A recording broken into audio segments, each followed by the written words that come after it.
Hey there, and welcome. Today, we're going to explore a concept from Islamic theology that it completely flips our whole idea of time on its head. We're talking about a single day that lasts for tens of thousands of years. So yeah, let's get right into it. 50,000 years. Just think about that number for a second. I mean, that is way more than 10 times the length of all of recorded human history. And yet this is supposedly the length of just one single momentous day. Wow. Okay, so the first thing you're probably asking is how, right? I mean, how could that even be possible? What on earth could be happening on this day that would take so long? Well, that's exactly what we're going to unpack.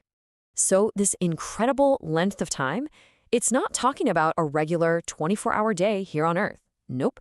It's referring to something much, much bigger. The Day of Judgment, what's known as QIYAMAH, the final day of reckoning for everyone. And this whole idea, it isn't just pulled out of thin air. It comes straight from Scripture. This specific verse you see here, it's the one that really sets the stage, laying out this massive 50,000-year timescale. But, and this is a big but, who is this for exactly? And this is where things get really, really interesting.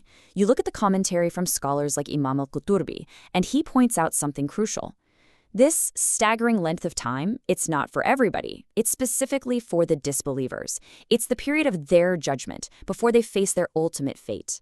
Okay, so that brings us to the next logical question, right? Even if it's just for one group of people, why so long? 50,000 years is still, well, it's a really long time. What is actually happening that could take up that much time? Well, to even begin to get your head around the timescale, you have to picture the sheer scale of this event. This isn't just one person on trial. We're talking about, well, everyone, every single human who has ever lived, from Adam, the very first, to the absolute last person. All of them, gathered in one place, waiting for their accounting. And we're not talking about a quick summary of your life either.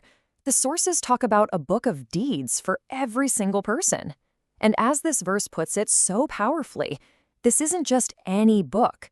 It's described as being so detailed, so meticulous, that it leaves out nothing. Not one small thing, not one great thing. Everything is in there. So it all comes down to the process. When you start to break it down like this, that huge number, it starts to make a strange kind of sense. You've got humanity standing in ranks. You've got the book of deeds for each and every person. Every action, every word, every single thought and intention, it's all there. And it's not just the action itself, it's the ripple effects, the full consequences of everything you ever did. When you think about that level of detail for billions upon billions of people, suddenly 50,000 years doesn't sound so out there, at least within this framework. But wait, this is where the whole story takes a really fascinating twist. Because the sources are very clear on this next point, that 50,000-year experience, it's not the same for everyone. The very way time is perceived, it's different depending on who you are.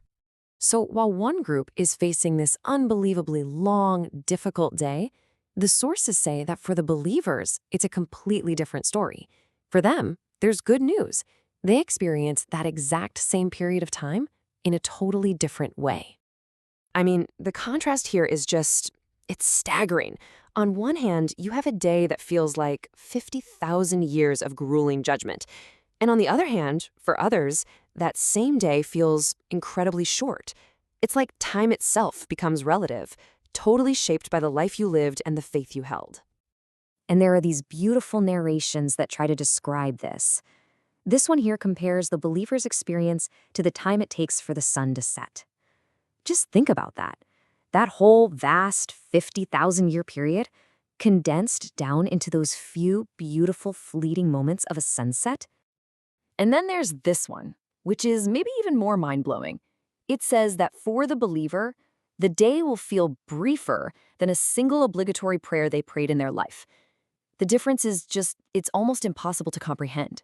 50,000 years versus a few minutes. So what's the big takeaway here? What does this all tell us? Well, it seems to suggest that in this ultimate accounting, time isn't some fixed universal thing. It's not a clock ticking the same for everyone. It's an experience. It's a matter of perspective that's tied directly to how you lived your life. Okay, so let's just quickly recap what we've covered from the sources. Point 1, the Day of Judgment is described as lasting 50,000 years. Point 2, that huge amount of time is needed for a complete, detailed accounting of every single person's life. But here's the kicker. Point 3, how you experience that time is not absolute. For the disbelievers, it's a long, hard day. But for believers, it's lightened to be as quick as a single prayer. There's actually a term for this. You could call it relative eschatological time. It's this core idea that, in the end, your perception of time, it literally becomes a reflection of the life you lived. It's like the very fabric of those final moments is woven from the threads of your own actions and your faith.